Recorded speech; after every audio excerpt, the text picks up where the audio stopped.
Let's say that you're living the American dream, that you're getting close to the period of retirement in life, and that you've saved up your money, you lived a clean life, you've not gone off the binge and been smoking marijuana through your youth, and you've actually saved your money, that you've actually invested, you wanted to save, and you wanted actually to have something when you retire. Most people put their money into their houses. That is, their equity in their homes is their retirement. That's the money that they have. And because of that, many people have chosen to live in neighborhoods that are nice neighborhoods, not because they want to avoid certain races or certain classes of people, but because they want to have homes that are nice, and they want to have the homes that retain their value. That's what the American dream, part of it, is all about. And people who have invested that and saved all their lives, perhaps that person is serving in the military, and with the military pay that they receive, they have saved their money, and they invested in a nice home, and they put it in a nice place. And that's the retirement that they have. That's the money they have. And so now when they come of age where they need to rely upon the money that they've saved, they have it in the home equity, and they can sell the house. They might be able to be taken care of. The children can rest assured that they have money enough to take care of their parents when they're older. So that's what freedom is all about. But that's what our government does not like. That's what our government is pulling against. That's what they're striving to curtail. And we're talking about one of the alphabet soups of the government, and that is HUD. And we've talked about several different government agencies, the alphabet soups. We'll talk about a couple of them in this show. One of them is the NEA, the National Education Association. We'll talk about that in a moment. But right now, HUD, that's Housing and Urban Development.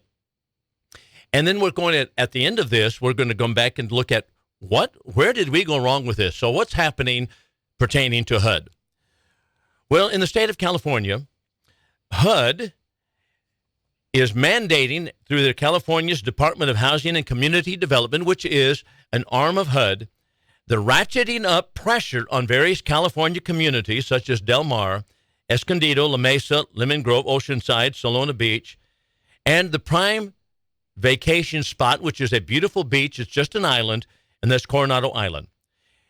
They're ratcheting up pressure from Sacramento, that's the capital of California, Department of Housing and Community Development, HCD, part of HUD, ratcheting up pressure to Coronado and the residents there to provide, quote, affordable housing for the poor and to address racial segregation that supposedly exists on the island of Coronado. That is according to KPBS News in December of 21st. Voluntary segregation is the crime of crimes. That's what they tell us. According to HUD, voluntary segregation causes more crime. Now, you might think, well, that's freedom. That's what freedom looks like. People voluntarily segregate and congregate with people that are more like them. That's why you find in many communities, you'll find black churches. You'll find white churches. You'll find some that are mixed, and that's fine. Everything that you want to do, that's perfectly fine. If we want to have a church that is mixed, that's wonderful. Some communities have white churches, not because they've excluded the blacks, but because that's how they worship. And when you go to other communities, they're simply black churches. They have their own style of worship. I lived in East Arkansas for a while. I lived in a community that was named Earl, and it was approximately 90% black. And I found out that they had their black churches. They liked it that way. They had the black communities. They also had the black funeral homes because they had a different rituals than the whites did in burying people. So I think that's fine. There's nothing wrong with that. Well, that's what the government does not like. Voluntary segregation is the crime of crimes. It causes more crime. That's what HUD tells us. Baltimore, Maryland, for example. HUD has argued that the bunching of people together causes crime. That's a direct quote. The bunching of people together causes crime. That is ludicrous. The nanny state socialistic solution, therefore, is integrate neighborhoods. Now, you've heard about integrating schools. That's what we did back in the 50s. We allowed the federal government to step into a role that the founding fathers did not assign it, and that is integrating the schools. Not against integration, but I'm against the federal government being the enforcement arm of it. Now, what they've done with schools, the government is now doing with neighborhoods. In Baltimore, for example, $30 million of taxpayer money was spent to put low-income housing in affluent neighborhoods. What do you think happens to the neighborhoods? What do you think happens to the equity in the homes that are there in the affluent neighborhoods? Well, they lose their equity because property values decrease. Property values are eliminated. Property values, they lose their property values. They're losing money. Not only that, but they have to pay more money for crime. Crime goes up. The streets are less safe.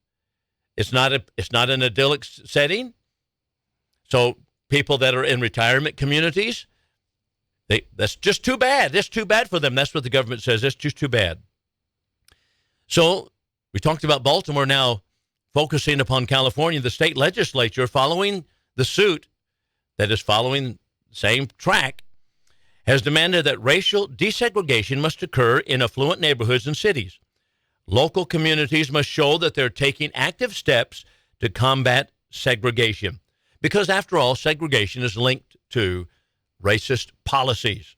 If they're segregated, if there's a community that's segregated, primarily white, that means they're racist. If a community is primarily black, I suppose they wouldn't say that they're racist. Or Hispanic, they wouldn't say that. But, boy, if you've got a white neighborhood, they're going to say you're racist. What happens when you go to a black church? Are they racist because they're segregated? We're overlooking freedom. But that's what they're doing in California. And so the primary target is, and the first city to receive a threatening letter is the city of Coronado. Coronado is a beautiful vacation spot right on the beach. Coronado has Hotel del Coronado. Movies have been shot there. It's just an idyllic setting. In the evening, people walk around. They have different restaurants. They have a few bars. They have bookstores. They have ice cream shops. Those are my favorite places to go, ice cream shops. The bookstore's ice cream shop. That's my stops. And people are walking around enjoying the nice weather because Coronado's right there on the coast of California. But no, Sacramento tells us and tells Coronado, you have to integrate. And if you don't integrate and show plans that you're going to put in 912 low-income housing units on Coronado, then you're going to be fined up to $100,000 a month. Incredible, isn't it?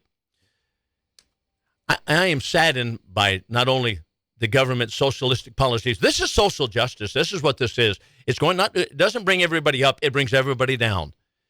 It depletes your home value. It depletes the quality of your neighborhood. It depletes the kind of place that you live. It depletes your schools, the school system that you'll be in. It depletes it all. It erases it. You no longer get to choose where you want to live because the government's going to choose who is going to be your neighbor. You can't choose who your neighbor's going to be. That's what they want. But what makes me particularly sad is the Coronado Community Development Director is Richard Grunow. He scrambles to tell KPPS that the city is working on a housing element that zones for all 912 homes that it has been assigned. That's a direct quote. Isn't that amazing? We've come to a country. People are coming here because they want freedom, and yet the government is making assignments for who lives where. Incredible, isn't it? Well, Coronado, just off the coast of San Diego, is going to absolutely change, because when you change the demographics, when you change the economic status, you're changing what actually takes place and what the city looks like. This is in the name of social justice. The federal government, in this case, the state of California, has decided that people who have worked, saved, earned a retirement so they can purchase a valuable home in a safe neighborhood are racist. It's unfair, says Joe Biden, that you live in a majority white neighborhood with expensive home values. White privilege, don't you know?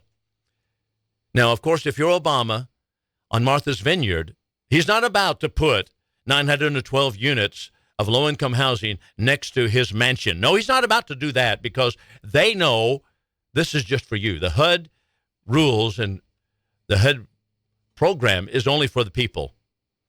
And Joe Biden, in his home in Delaware, he's not going to put this up there. Now, the program by HUD is called AFFH, Affirmatively Furthering Fair Housing.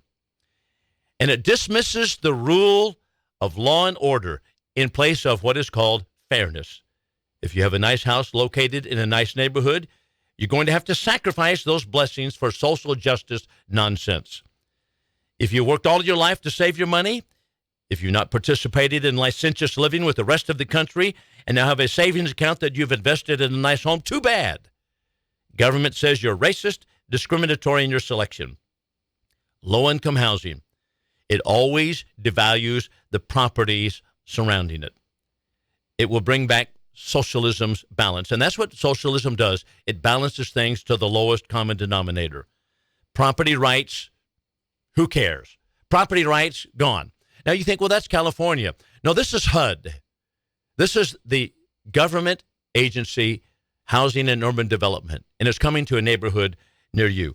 Milton Friedman put it this way in 1999. The Department of HUD has done an enormous amount of harm. They have destroyed parts of cities under the rubric of eliminating slums. There have been many more dwelling units torn down in the name of public housing than have been built. That's exactly the record of the government. But it is, as mentioned, coming to a community near you. We'll be back in a moment. Let's bring in the Constitution in this discussion regarding HUD. And let's ask the question, where have we gone wrong? Well, we've gone wrong back in what is called the progressive era. That would be the socialistic era. Progressivism is socialism. That's what it is. So the intrusion of the federal government into areas that this Constitution specifically forbade it to be involved in, housing and urban development, began in 1892. Congress appropriated $20,000 for the Secretary of Labor there to study slums in American cities. What's the problem? The problem is that is not the province of the federal government. Same thing happened continually. At that point, they had the foot in the door. And when they get the foot in the door, as you know very well, and we'll talk about it later in this program, they continue to run amok over the rights and liberties of people. So by 1922, Secretary of Commerce Herbert Hoover launches Own Your Own Home campaign, which seeks to increase home ownership. The program backfired during the Depression as mortgage payments became unaffordable and foreclosures skyrocketed. Well, what happened? They began to push people into homes because, after all, the government wanted to be the nanny state, take care of us. Just what the federal government should not be doing and just what the Founding Fathers said it could not do. But they said we're going to do it anyway. But it became on steroids in the 1930s. That would be, of course, during FDR's period of time. FDR takes office 1933. Immediately, the Home Owners Loan Corporation was established to refinance the mortgages of distressed home buyers. So the federal government's going to save us all. Federal government intruding itself into an area that the Founding Fathers had forbidden it to do.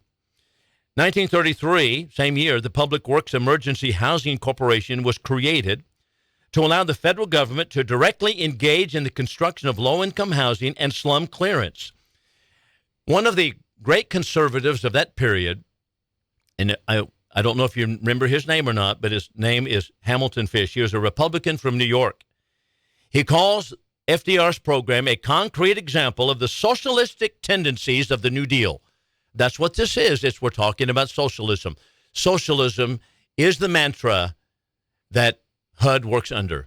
As a matter of fact, that's what our entire federal government works under, the idea of socialism.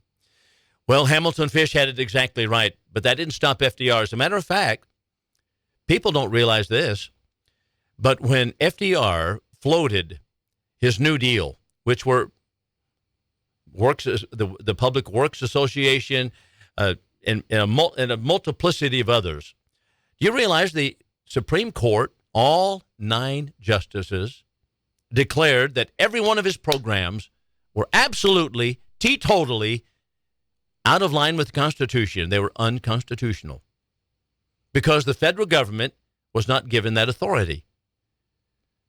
Well, what did FDR do? Well, power politics came into play, and he threatened to pack the Supreme Court. He began to put pressure on them, and next thing you know, they replaced one and then the other, and then the Supreme Court began to cave. And this is why when the Supreme Court comes out and says a thing or two about some particular law, you better take it with a grain of salt because they're only following the power politics of the day. That's what's happening. Well, that was 1933. 1934, Time magazine reported of all the fronts along which the president has attacked depression, the housing sector has been the scene of the fewest victories, the most defeats. Impressive headlines have heralded impressive programs which have quickly petered out in obscure failure. Why are these programs failing? Because the federal government is not equipped to do these things. That's why Milton Friedman said the federal government has caused more problems with housing than it has solved. And that is true. Not only so, but through the years, different agents that working in the different agencies of the federal government have grafted to the tune of billions and billions of dollars, taking it out.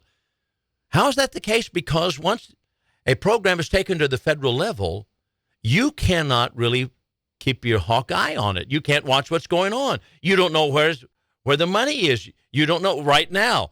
For example, the stimulus packages that he's been cramming through, trillions of dollars. We can't account for that. Who can account for it? Where does it go? It goes into the pockets of all these socialists. That's what happens. And they have all these programs that don't amount to anything. And so we're seeing the suffering of it in Ohio right now, in East Palestine, Ohio.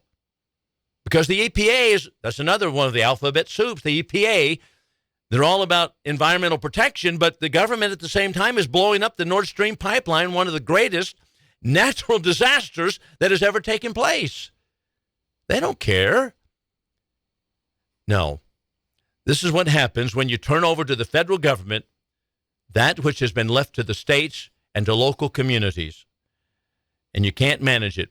But as we're going to see before this program ends today, this is now being taken even to the federal level. If we can get time to that, or not the federal level, but the international level. If we get time, we'll get to that. Following the Department of Housing and Urban Development 1954 major scandals, once again strike the FHA, Federal Housing Association, known as windfall scandals, leading to investigations, congressional hearings.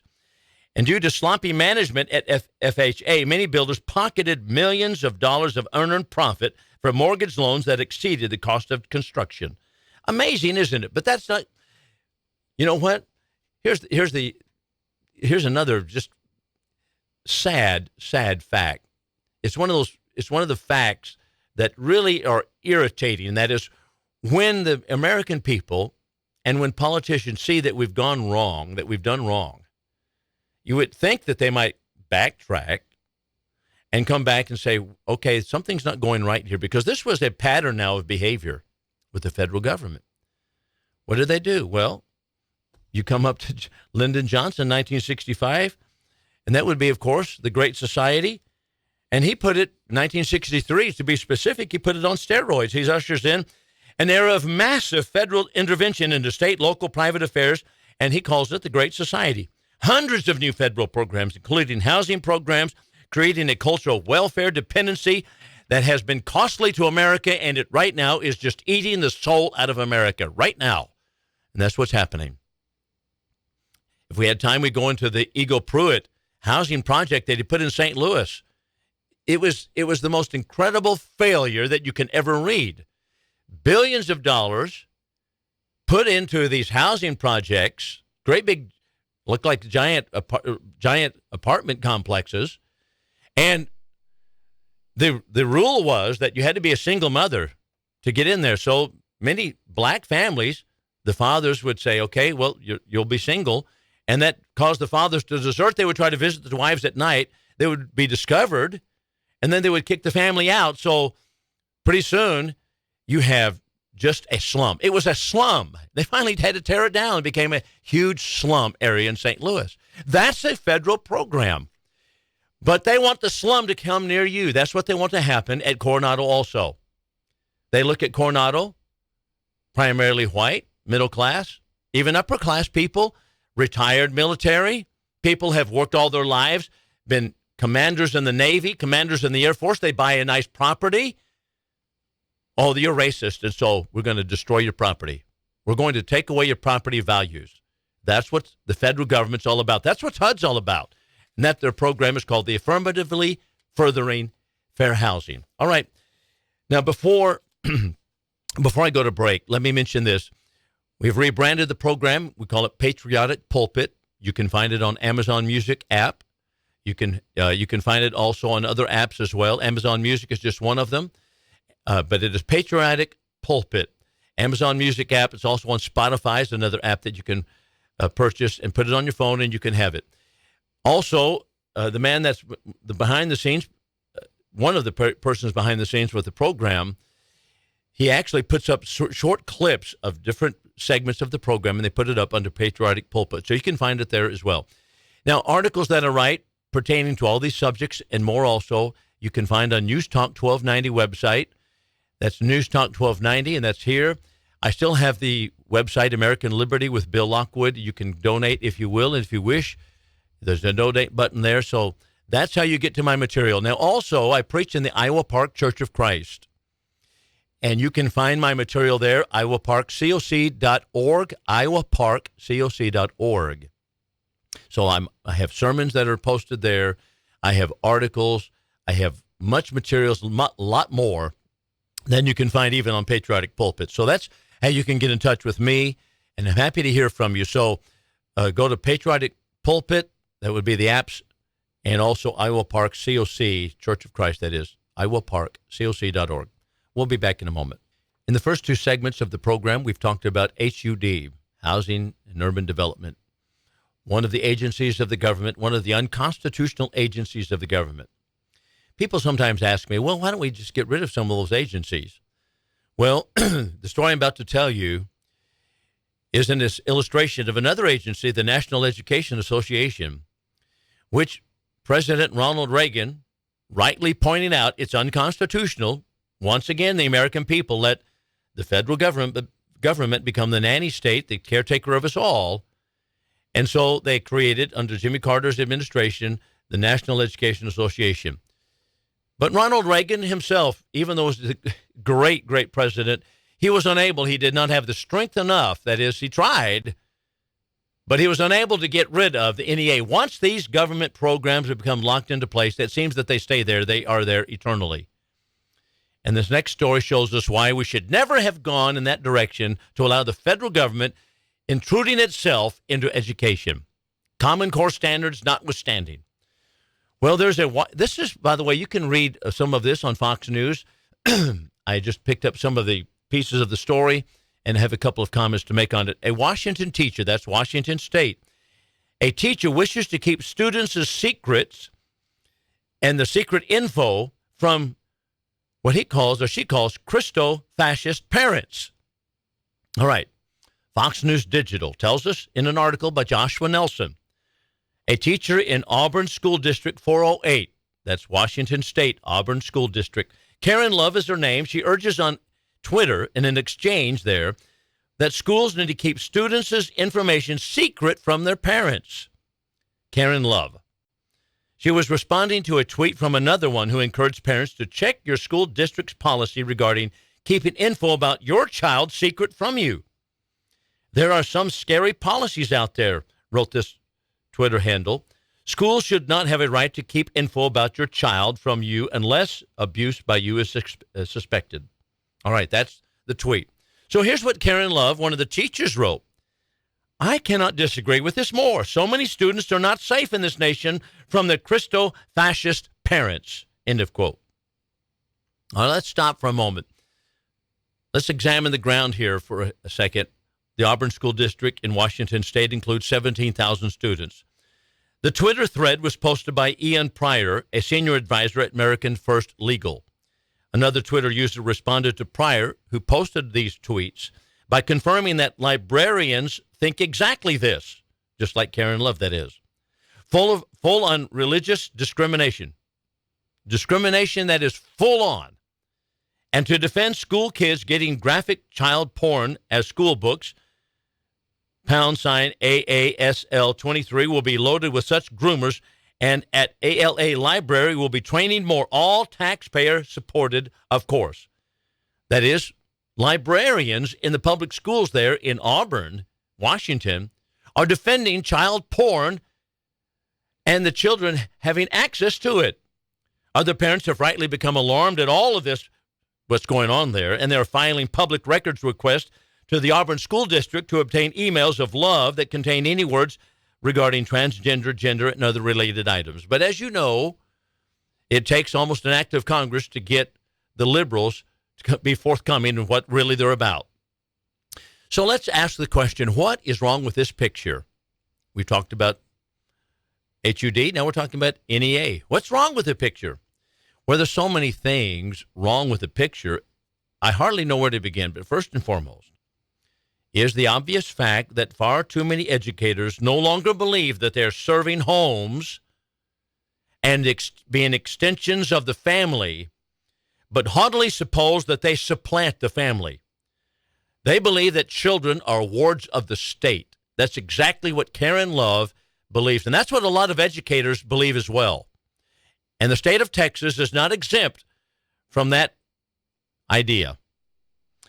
It is true that many families have become dysfunctional, but the fact remains, children belong to the parents, they belong to their biological families, and the biological family is the final authority on the education of the children.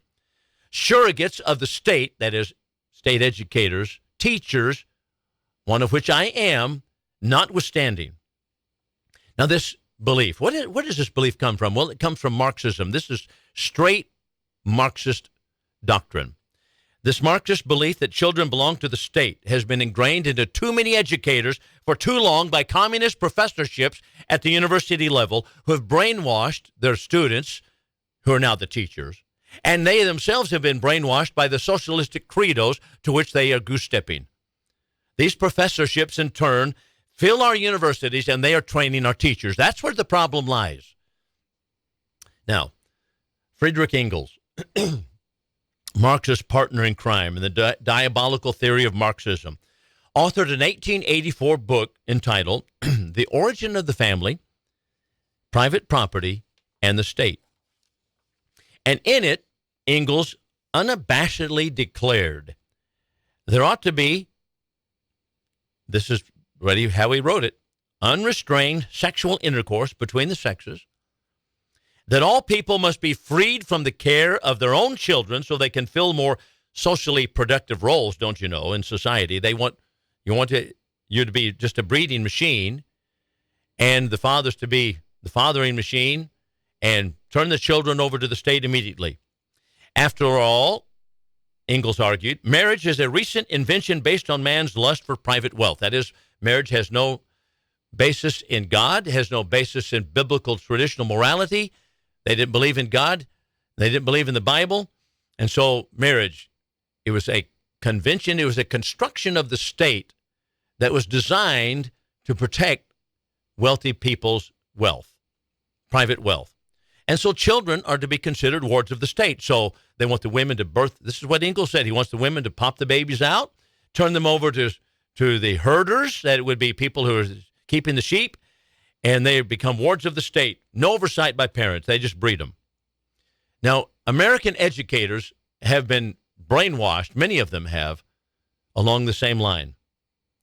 That is the philosophy that Karen Love is espousing. Now, she may not espouse every one of those planks that we just mentioned by Engels, but the basic philosophical principle that children are wards of the state is exactly what many educators, including Karen Love, believe.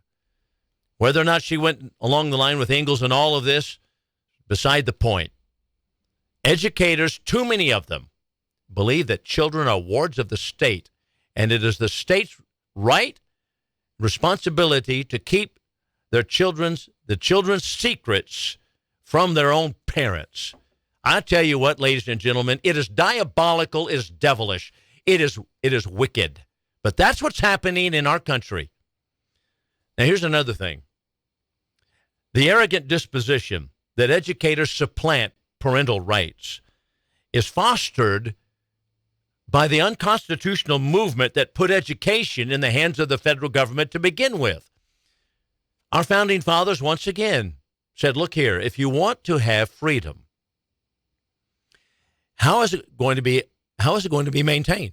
How are we going to accomplish it? How are we going to maintain it? Well, you're going to maintain it by keeping all of the abilities or all of your all of your power close to home. That is, every leverage point that you have, you keep it close to you. You know that's the case.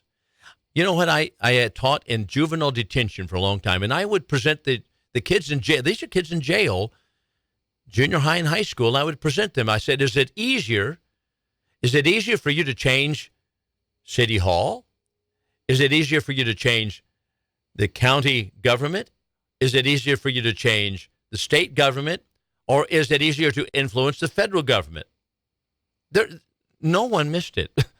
No one misunderstood. They all understood very well. It's easier for me to influence the City Hall of Wichita Falls or whatever city I may live in than it is to influence the federal government.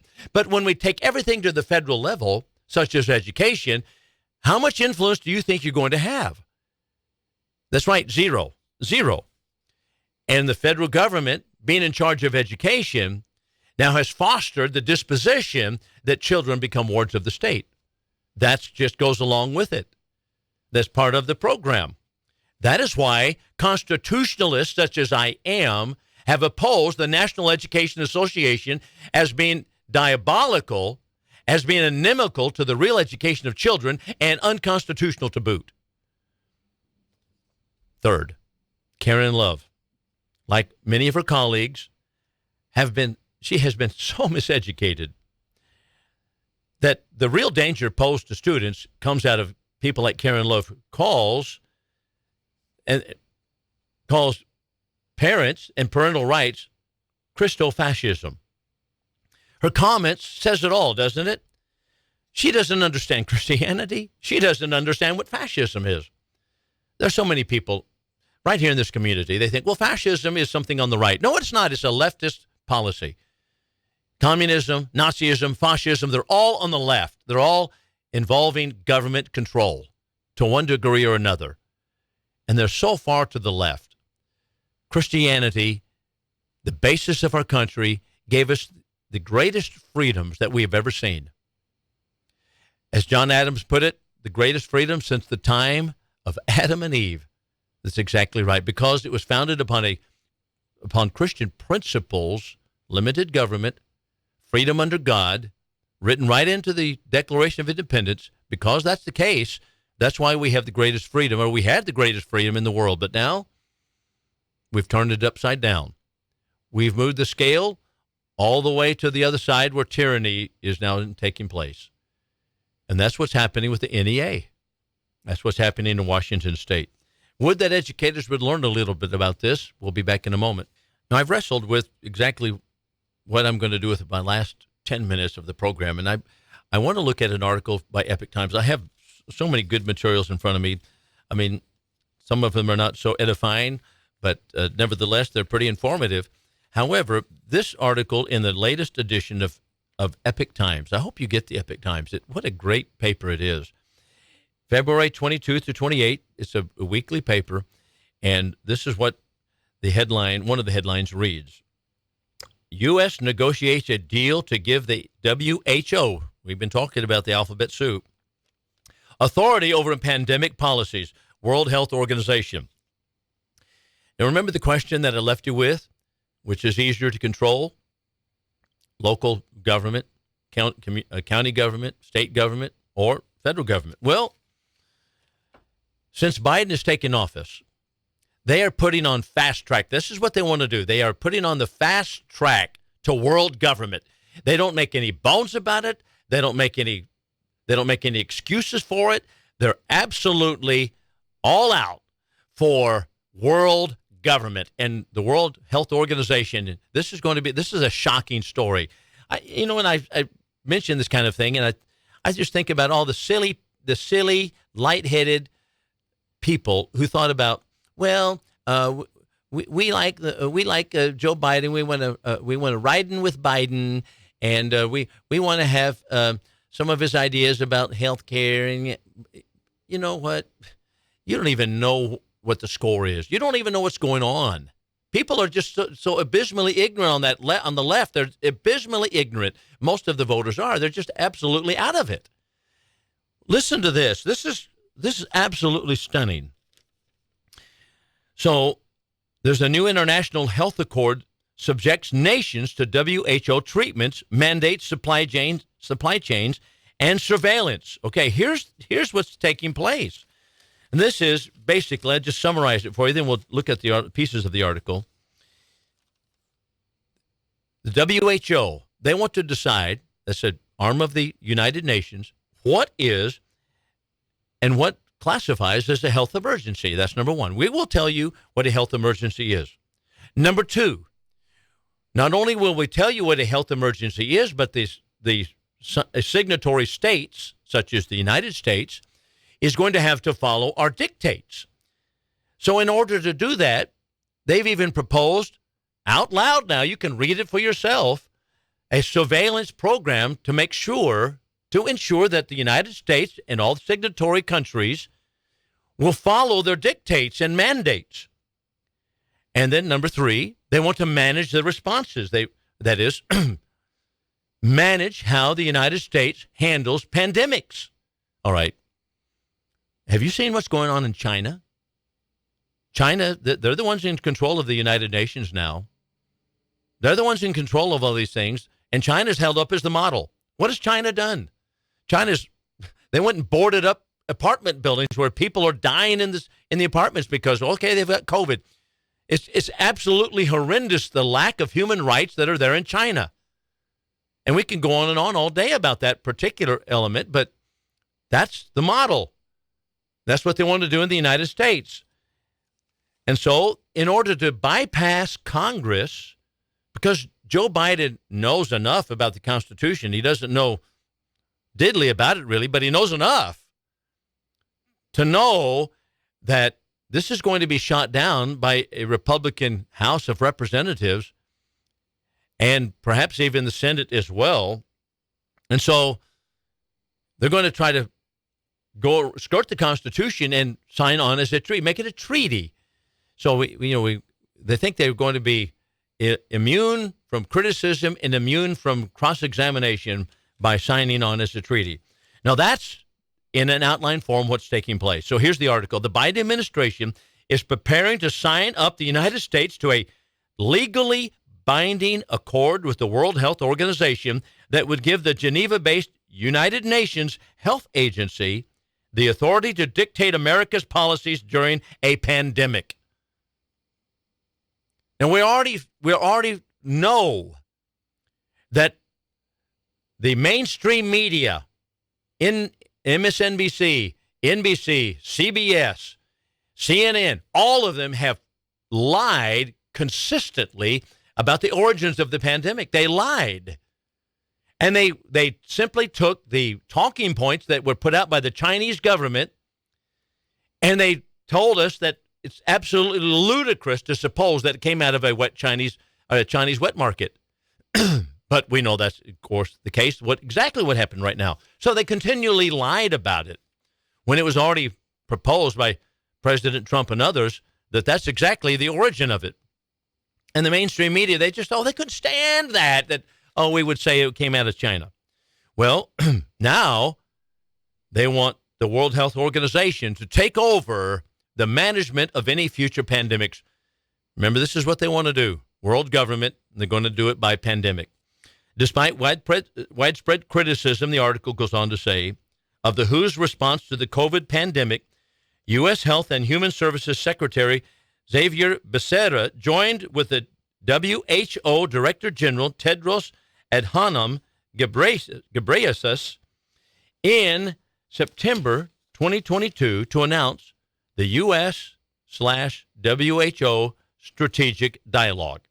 Together, they developed a platform to maximize the long-standing U.S.-WHO partnership and to protect and to promote the health of all people around the globe, including the United States, the American people. All right, so what does that mean? That means equity. That's the E word, equity. That means you're going to pay for the health care of people around the world. It's not good enough that we have a nationalized health care system, Obamacare, that they cram down our throats, unconstitutional, be it that as it may. Now they want to do it internationally. They're putting it on steroids, the whole global government on steroids.